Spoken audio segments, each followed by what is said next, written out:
বুকুৰে পোনা কত পৰি যা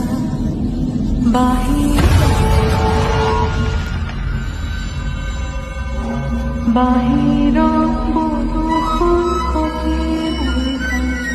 ভাওনাৰ সুৰে হাঁহিছে